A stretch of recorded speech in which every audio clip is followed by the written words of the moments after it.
খাগড়াছড়িতে মেঘ বিস্ফোরণে মধ্যরাত থেকে ভোর পর্যন্ত ভারী বৃষ্টি, বিভিন্ন এলাকায় পাহাড়ি ঢলে আকস্মিক বন্যা, পানিবন্দী বহু পরিবার। ইঞ্জিনের তীব্র সংকটে পূর্বাঞ্চলের রেল, চলছে জোড়াতালিতে সমাধানে ৩০টি ইঞ্জিন কেনার পরিকল্পনা, ব্যয় ধরা হচ্ছে ১,২০০ কোটি টাকা। অভাবের কারণে পয়সাদের কষ্ট হয়ে রোহিঙ্গা কাঠ গজি দি আর কি জন সুযোগ সুবিধা আরো পাই বলে হয় আরো লই হাই ত্রাণের আশায় রোহিঙ্গা ডেটাবেজে নাম দিয়ে সংকটে টেকনাফ উখিয়ার বহু বাংলাদেশি। এনআইডি পাসপোর্ট জন্ম নিবন্ধনে জটিলতা, শনাক্ত হলে বাদ দেওয়ার আশ্বাস। এবং ৩ বছরেও সংস্কার হয়নি বান্দরবানের নোয়াপতং খালের সেতু, প্রতিদিন ঝুঁকি নিয়ে সাঁকো পার হচ্ছে মানুষ। মন্ত্রণালয়ে প্রকল্প প্রস্তাব পাঠানো হয়েছে, জানালো এলজিইডি।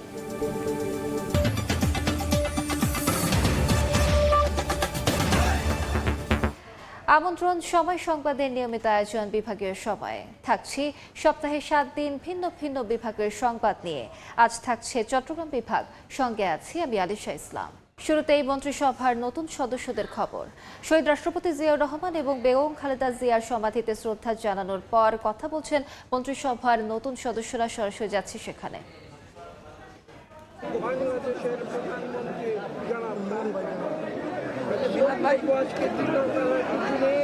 আমরা গণতন্ত্রের পূজারী, আমরা জনগণের ক্ষমতার জন্য বিএনপি রাজপথ। ভাই একটু পিছিয়ে ভাই একটু জানতে চাচ্ছি, আপনি হঠাৎ মিলাদ ভাই আপনি প্রতিমন্ত্রী থেকে হঠাৎ মন্ত্রী হলেন, আপনারা জানেন স্যার বললেন যে পরিবর্তন একটা প্রক্রিয়া। আমাদের আজকে যার আদর্শে আমাদের বাংলাদেশ জাতীয়তাবাদী দল চলছে এবং তাই জাতীয়তাবাদী দলের মাননীয় প্রধানমন্ত্রী তারেক রহমানের নেতৃত্বে সরকার পরিচালিত হচ্ছে। আমরা মাজার দেশনেত্রী বেগম খালেদা জিয়া, যিনি আপোষের নেতৃত্ব দিয়ে আমাদের আজকে এই পর্যায়ে এনেছেন, তিনি যাতে বেহেশতবাসী হন সেই দোয়া আমরা করলাম। এবং আজকের যে আমাদের এই মন্ত্রী পরিষদের রদবদল বা কিছু সংখ্যক বর্ধন, সেটা নিশ্চয়ই আমাদের মাননীয় প্রধানমন্ত্রী জনাব তারেক রহমান চান বাংলাদেশটা যাতে ভালো হয়, পূর্বের বাংলাদেশ যাতে আর ফিরে না আসে, সেই ধারাবাহিকতায় সবাই যাতে ঠিকমতো কাজ করতে পারে এবং তার নির্দেশনা মোতাবেক বাংলাদেশের জনগণের স্বার্থে একদম তৃণমূল পর্যায় থেকে আরম্ভ করে তিনি যে কাজ শুরু করেছেন, আমাদের মন্ত্রণালয়েও তিনি তার সরকারের যারা সদস্য রয়েছেন তাদেরকে নিয়ে সেইভাবে কাজ করতে যান, যাতে করে বাংলাদেশ আবার সেই পূর্বের বাংলাদেশ না হয়, একটি নতুন বাংলাদেশ সৃষ্টির লক্ষ্যে তিনি আজকে আমাদেরকে যুক্ত করেছেন। আমাদের সিনিয়র নেতা ডক্টর মঈন খান সাহেব, তিনি জয়েন করেছেন স্থায়ী কমিটির সদস্য আমাদের মন্ত্রী পরিষদে। আমরা তাকে শুভেচ্ছা জানাই এবং তার নেতৃত্বে আমরা যে 6 জন মন্ত্রী আমরা শপথ নিয়েছি গতকালকে, আমরা আশা করি মাননীয় প্রধানমন্ত্রী তারেক রহমানের নেতৃত্বে, সুযোগ্য নেতৃত্বে বাংলাদেশ একটি সুষম একটা বাংলাদেশে পরিণত হবে এবং সকলের মধ্যে স্বস্তি ফিরে আসবে। একটু সময় আমাদের লাগছে, কারণ এই দেশটি ভঙ্গুর অবস্থায় ছিল। সেই ভঙ্গুর দেশটাকে তিনি পুনর্গঠন করার জন্য আমাদের 6 মাস সময় দিয়েছিলেন আমাদের নির্ধারণ করে, যাতে করে আমরা প্ল্যানিংটা করি এবং আমরা এরপরে এক্সিকিউশনে ইনশাআল্লাহ লেগে যাব। আশা করি 1-1.5 বছরের মধ্যেই আপনারা বাংলাদেশের ভিন্ন চিত্র দেখতে পারবেন, যে চিত্রে আমাদের তৃণমূল পর্যায় থেকে আপনারা পর্যন্ত সবাই খুশি হবেন, সুখী হবেন। আমরা সুখী সমৃদ্ধ বাংলাদেশ দেখতে চাই এবং এই জন্য আজকে শহীদ প্রেসিডেন্ট জিয়াউর রহমানের আদর্শে গঠিত যে দল জাতীয়তাবাদী বাংলাদেশ, যে জাতীয়তাবাদী দল বাংলাদেশের আমাদের যে মাননীয় প্রধানমন্ত্রী জেলার চেয়ারম্যান, যিনি আজকের প্রধানমন্ত্রী, এবং আপোষের নেতৃত্ব যে বেগম খালেদা জিয়া, তিনি তার আপোষের নেতৃত্বে যে আমরা আজকে এদু পর্যন্ত আসতে পেরেছি, এই জন্য মহান আল্লাহ। দর্শক, যান্ত্রিক গোলযোগের কারণে সংযুক্তি বিচ্ছিন্ন হয়ে গিয়েছে। আমরা সরাসরি যুক্ত ছিলাম জিয়া উদ্যানে। শহীদ রাষ্ট্রপতি জিয়াউর রহমান এবং বেগম খালেদা জিয়ার সমাধিতে শ্রদ্ধা জানানোর পর কথা বলছিলেন মন্ত্রিসভার নতুন সদস্যরা। এবারে অন্য প্রসঙ্গ। মেঘ বিস্ফোরণের পর ভারী বৃষ্টিতে খাগড়াছড়ির চেঙ্গি ও মাইনী নদীর পানি বেড়ে তলিয়ে গেছে নিচু এলাকা। পানিবন্দী হয়ে পড়েছে বহু পরিবার। ঘরবাড়ি ছেড়ে অনেকেই আশ্রয় নিয়েছেন উঁচু স্থান ও সড়কে।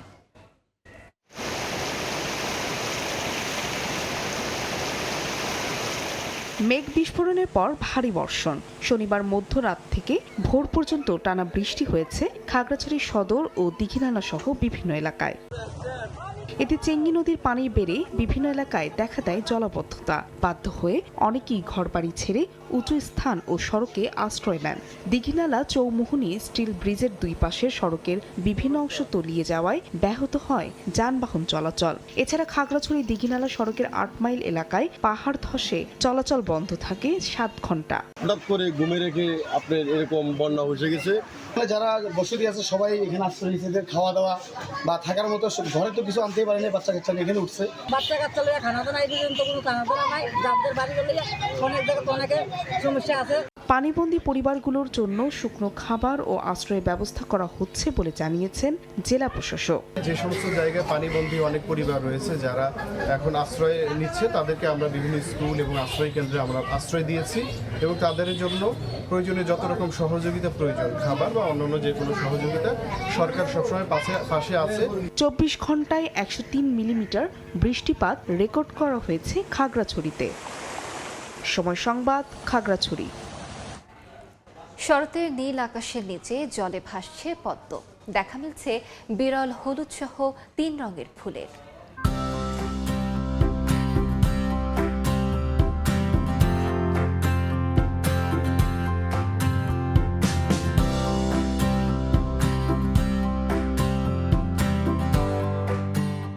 কুমিল্লার দক্ষিণ গ্রামে পদ্মবিলের সৌন্দর্য নিয়ে প্রতিবেদন থাকছে সংবাদের শেষাংশে। ইঞ্জিনের তীব্র সংকটে পূর্বাঞ্চলের রেল কার্যক্রম চলছে জোড়াতালি দিয়ে। সংকট সমাধানে ১২০০ কোটি টাকা ব্যয়ে ৩০টি লোকোমোটিভ কেনার পরিকল্পনা করছে কর্তৃপক্ষ। সাক্ষাৎ টিপুর ক্যামেরায় বিস্তারিত জানাচ্ছেন কমতে। পূর্বাঞ্চলের রেল যোগাযোগকে গতিশীল রাখতে প্রতিদিন অন্তত ১২১টি লোকোমোটিভ বা ইঞ্জিনের প্রয়োজন। বিশেষ করে যাত্রীবাহী ট্রেনের জন্য ৮০টি, কন্টেনার সহ গুডস পরিবহনের জন্য 10টি এবং শান্টিংয়ের কাজে ২০ থেকে ২২টি ইঞ্জিনের চাহিদা পাঠানো হয়। অবশ্য ৮৫ থেকে ৯০টি ইঞ্জিন হলো মোটামুটি কাজ চালিয়ে নেওয়া যায়, কিন্তু বিশাল এই চাহিদার বিপরীতে বরাদ্দ পাওয়া যায় মাত্র ৭০ থেকে ৭৫টি ইঞ্জিন। ইঞ্জিন এবং কোচের স্বল্পতার জন্য আমরা কাঙ্ক্ষিত সার্ভিস বা সেবা দিতে সক্ষম হচ্ছি না। প্রয়োজনের তুলনায় ইঞ্জিন বরাদ্দ কম হয়, রেল চলাচল স্বাভাবিক রাখা এখন কঠিন চ্যালেঞ্জ হয়ে দাঁড়িয়েছে। নির্ধারিত সময়ে ইঞ্জিন না পাওয়ায় ট্রেনগুলো যেমন দেরিতে ছাড়ছে, তেমনি বন্ধ রাখতে হচ্ছে স্বল্প দূরত্বের কম গুরুত্বপূর্ণ ট্রেনগুলোর চলাচল। বাংলাদেশ রেলওয়েতে বর্তমানে ইঞ্জিন সংকট একটা প্রকট আকার ধারণ করেছে, যার কারণে আমাদের যে শিডিউল ট্রেনগুলো আছে সেগুলো চালাতে মাঝে মাঝে আমাদের একটু লেট হচ্ছে। ইঞ্জিন সংকটের এই দুঃসময়ে রেলওয়ে পূর্বাঞ্চলের জন্য আশার আলো হয়ে এসেছে কক্সবাজার দোহাজারী রেললাইন স্থাপনের কাজ। এশিয়া উন্নয়ন ব্যাংকের পাশাপাশি বাংলাদেশ সরকারের অর্থায়নে বাস্তবায়িত প্রকল্পটি ডুয়েল গ্যাস লাইন স্থাপন হলো। এর আওতায় কেনা হবে ৩০টি metre gas diesel electric locomotive. Metre গেজের একটা ক্রাইসিস চলতেছে হলো লোকোমোটিভ বা রুলিং স্টকে। এগুলো পাইপ লাইনে আছে কিছু, এবং ২০১৬ থেকে ২০০০ যে প্রজেক্ট আছে সেই প্রজেক্টের আওতায় প্রায় ৩০টা লোকোমোটিভ আমরা করব। প্রকল্পের আওতায় কেনা এসব ইঞ্জিন রেলওয়ের বহরে যুক্ত হলে বন্ধ হয়ে যাওয়া ট্রেনগুলো যেমন পুনরায় চালু করা যাবে, তেমনি বিভিন্ন রুটে নতুন ট্রেন চলাচলের আশা করছেন রেলওয়ে কর্মকর্তারা। ইঞ্জিনগুলো আসলে আমরা আমাদের বর্তমান যেই সংকট আছে সেটা কাটিয়ে উঠতে সক্ষম হব। রেলওয়ে পূর্বাঞ্চলের প্রতিদিন ৫৮টি আন্তনগর, ৬০টি মেল, কমিউটার, গুডস এবং ৩৮টি লোকাল ট্রেন সহ ১৫০-র বেশি ট্রেন চলাচল করছে। বাংলাদেশের যোগাযোগ ব্যবস্থায় গুরুত্বপূর্ণ ভূমিকা পালন করে চলেছে রেলওয়ে, কিন্তু ইঞ্জিন সংকট সহ বিরাজমান সমস্যাগুলোর সমাধান করা গেলে যেমন রেলওয়েতে গতি ফিরবে, ঠিক তেমনি যাত্রী চাপ কমবে সড়ক এবং আকাশপথে। কমল দে, সময় সংবাদ, চট্টগ্রাম। বিভাগীয় সময় আরও থাকছে। উচ্চশিক্ষার স্বপ্ন পূরণের আগেই প্রাণ গেল এইচএসসি পরীক্ষার্থীর। চট্টগ্রামে কেন্দ্রে যাওয়ার পথে মোটরসাইকেল থেকে ছিটকে পড়ে স্কেভেটার চাপায় মৃত্যু। ত্রাণের আশায় রোহিঙ্গা ডেটাবেজে নাম দিয়ে সংকটে টেকনাফ ও খিয়ার বহু বাংলাদেশি। এনআইডি, পাসপোর্ট, জন্ম নিবন্ধন সেবা পেতে সৃষ্টি হচ্ছে জটিলতা। তবে শনাক্ত হলে তাদের তালিকা থেকে বাদ দেওয়ার আশ্বাস প্রশাসনের। মোহাম্মদ ফরাজের ক্যামেরায় সুজাউদ্দিন রুবেলের রিপোর্ট। উখিয়ার কুতুপালংয়ের লম্বাশিয়া গ্রামের বাসিন্দা আয়েশা বেগম 2017 সালের আগে নিজেদের জমিতে চাষাবাদেই চলত সংসার। রোহিঙ্গা আগমনের পর জমি হারিয়ে কমে যায় কৃষিকাজ, বন্ধ হয় হাঁস মুরগি পালনও। জীবিকার সংকটে অনাহারে দিন কাটতে থাকায় শেষ পর্যন্ত 2025 সালের ডিসেম্বরে বাঙালি পরিচয় গোপন করে রোহিঙ্গা ডাটাবেসে নিজের নাম অন্তর্ভুক্ত করেন আয়েশা। একই সংকটে কুলসুমা খাতুনও। সংসারে অভাব, বসতভিটায় জায়গার সংকট, সন্তানদের ভবিষ্যৎ নিয়েও দুশ্চিন্তা। জীবিকার পথ সংকুচিত হওয়ায় শেষ পর্যন্ত তিনিও রোহিঙ্গা ডাটাবেসে নিজের নাম অন্তর্ভুক্ত করতে বাধ্য হন। খেতি করে হাইটা মারে লামাতো তে রোহিঙ্গা ইয়েরে বেগিন জায়গা না গিয়া করে ফেলাই আর হাই না পারি অসহায় গজ্জি দি অবাফার কারণে পয়সাদের কষ্ট হয়ে রোহিঙ্গা কাঠ গজ্জি দি। স্থানীয়দের অভিযোগ, দীর্ঘদিন ধরে ক্যাম্পে কাঁটাতারের বেড়ার ভেতরে চরম দুর্ভোগে থাকলেও তাদের সংকট সমাধানে কার্যকর উদ্যোগ নেয়নি সংশ্লিষ্টরা। আর তো গরিব মানুষ, তারা যখন তারা কি জন সুযোগ সুবিধা আরো পাই বলে হয় আরো লই হাই। যারা বৃদ্ধ আছে, যারা বুড়া মানুষ আছে, যারা রোহিঙ্গার মতো কিছু কাটার কাছে। শরণার্থী ত্রাণ ও প্রত্যাবাসন কমিশনের দাবি, ত্রাণের আশায় কিছু স্থানীয় দরিদ্র মানুষ রোহিঙ্গা হিসাবে নিবন্ধিত হয়েছে। ইউএনএইচসিআরও বলছে নিবন্ধন একটি চলমান প্রক্রিয়া। যতক্ষণ পর্যন্ত না বাংলাদেশের নাগরিকরা এসে এটা ফেস না করবে, ততদিন পর্যন্ত আমাদের পক্ষে মুশকিল জানা আসলে প্রকৃতপক্ষে কতজন এই ধরনের নিবন্ধিত হয়েছে। Across these activities, some Bangladeshi nationals can be identified, referred to UNHCR for an in-depth interview, and where this is established to be true, then they are removed from the Rohingya refugee database. জেলা প্রশাসনের দেয়া তথ্য মতে Rohingya database থেকে নিজের নাম বাদ দিতে আবেদন করেছেন 202 জন বাংলাদেশি। সুজাউদ্দিন রুবেল, সময় সংবাদ, কক্সবাজার। চট্টগ্রামে এক্সকাভেটরের চাপায় প্রাণ হারালো এক এইচএসসি পরীক্ষার্থী। বন্যার কারণে চট্টগ্রাম বোর্ডের এইচএসসি পরীক্ষা পিছিয়ে ছিল। শনিবার সকালে আইসিটি পরীক্ষা দিতে নগরের কাঠগড় এলাকা থেকে ভাড়া মোটরসাইকেলে করে কেন্দ্রে যাচ্ছিল সিএমপি স্কুল অ্যান্ড কলেজের শিক্ষার্থী নাফিসা নওয়াল। পথে নেভিগেট এলাকায় পৌঁছলে সেখানে থাকা একটি এক্সকাভেটরের চাপায় ছিটকে পড়ে সে। স্থানীয়রা তাকে উদ্ধার করে চট্টগ্রাম মেডিকেলে নিয়ে গেলে চিকিৎসক মৃত ঘোষণা করেন। একমাত্র সন্তানকে হারিয়ে শোকাহত পরিবার। বিভাগীয় সময় আর থাকছে। সমস্যায় জর্জরিত ব্রাহ্মণবাড়িয়া সদর হাসপাতাল। 10 বছর ধরে বন্ধ চোখের চিকিৎসা, বিকল হওয়ার পথে যন্ত্রপাতি নেই। বিশেষজ্ঞ চিকিৎসকও 500 শয্যায় উন্নীত। 3 বছরের সংস্কার হয়নি বান্দরবানের রোয়াংছড়ি উপজেলার নোয়াপতং খালের সেতু। বাধ্য হয়ে প্রতিদিন ঝুঁকি নিয়ে সাঁকো পার হচ্ছেন হাজারো মানুষ। কৃষিপণ্য পরিবহন, শিক্ষার্থীদের যাতায়াত ও অসুস্থ রোগী পরিবহনে পোহাতে হচ্ছে চরম ভোগান্তি। দ্রুত সেতু সংস্কার অথবা নতুন করে নির্মাণের দাবি এলাকাবাসীর। এনে জাকিরের রিপোর্ট। 3 বছর ধরে পড়ে আছে ধসে পড়া সেতু। ঝুঁকি নিয়ে সাঁকো দিয়ে পার হচ্ছেন এলাকাবাসী। বান্দরবানের রোয়াংছড়ির নোয়াপতং খালের সেতুটি দিয়ে প্রতিদিন চলাচল করে 4টি পাড়ার কয়েক হাজার মানুষ। 2023 সালের বন্যা ও পাহাড়ি ঢলে ধসে পড়ে সেতুটি।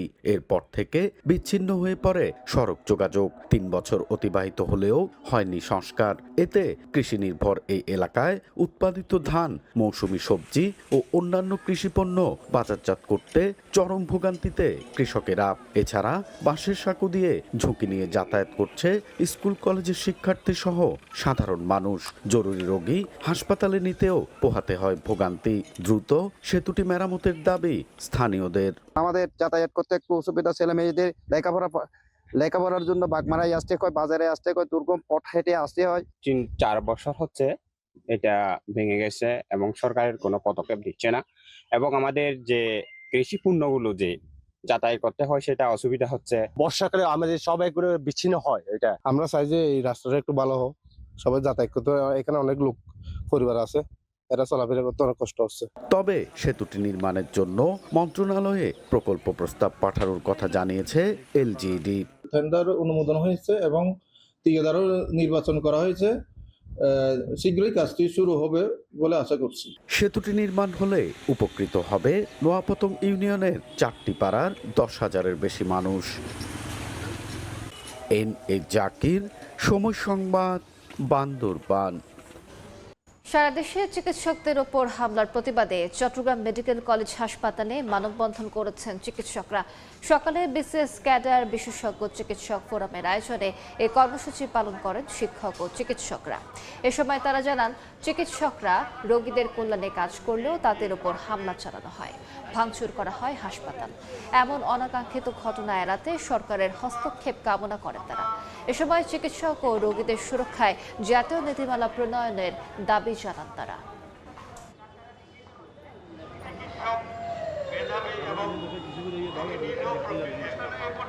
খুঁড়িয়ে খুঁড়িয়ে চলছে ব্রাহ্মণবাড়িয়া সদর হাসপাতাল। গত 10 বছর ধরে বন্ধ রয়েছে চক্ষু চিকিৎসা সেবা কার্যক্রম। প্রয়োজনীয় লোকবলের অভাবে প্যাথোলজি বিভাগের যন্ত্রপাতিও বিকল হওয়ার পথে। এ অবস্থায় দূর দূরান্ত থেকে রোগীরা সেবা নিতে গিয়ে চরম ভোগান্তিতে। অতিরিক্ত রোগের চাপ সামাল দিতে হিমশিম অবস্থা বলছে হাসপাতাল কর্তৃপক্ষ। তবে দ্রুত হাসপাতালটিকে 500 শয্যায় রূপান্তরের উদ্যোগ নেওয়া হয়েছে বলে জানায় স্থানীয় জনপ্রতিনিধিরা।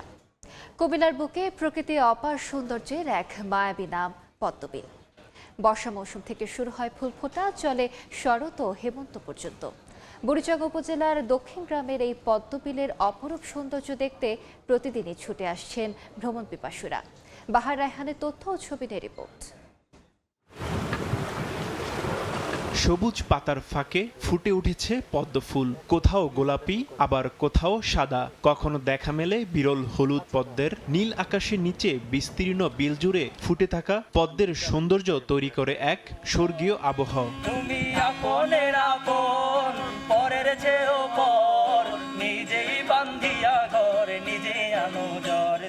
সামাজিক যোগাযোগ মাধ্যমে ছড়িয়ে পড়ার পর অল্প সময়েই পুরো দেশ বিদেশে পরিচিতি পায় কুমিল্লার বুড়িচং উপজেলার দক্ষিণ গ্রামের এই পদ্মবিল। বর্ষা মৌসুম থেকে শুরু হয় ফুল ফোটা, চলে শরৎ হেমন্ত পর্যন্ত।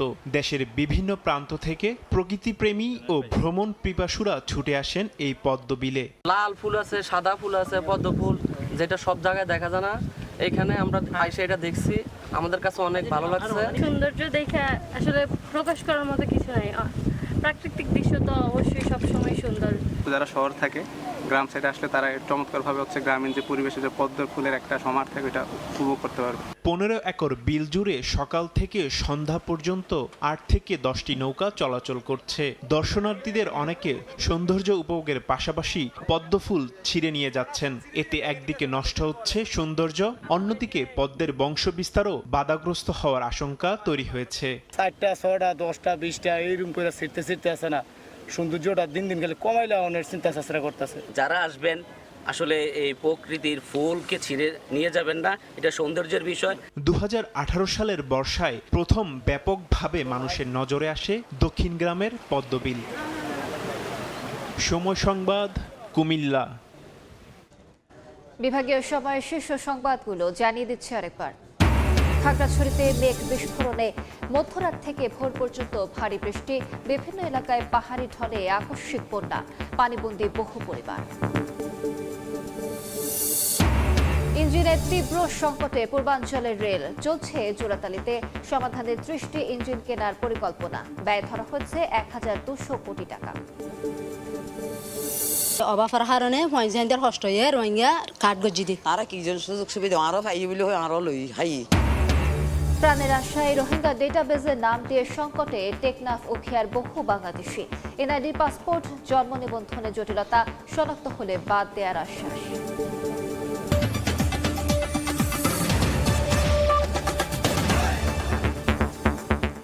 এই ছিল বিভাগীয় সময়। আগামীকাল থাকবো সিলেট ও ময়মনসিংহ বিভাগের আয়োজন নিয়ে। এরপর আন্তর্জাতিক সময় নিয়ে সঙ্গে থাকবেন ইমদাদুল হক। আলিশা, আপনাকে ধন্যবাদ। আন্তর্জাতিক সময় নিয়ে আসছি কিছুক্ষণ পর, সঙ্গে থাকুন সময়ের।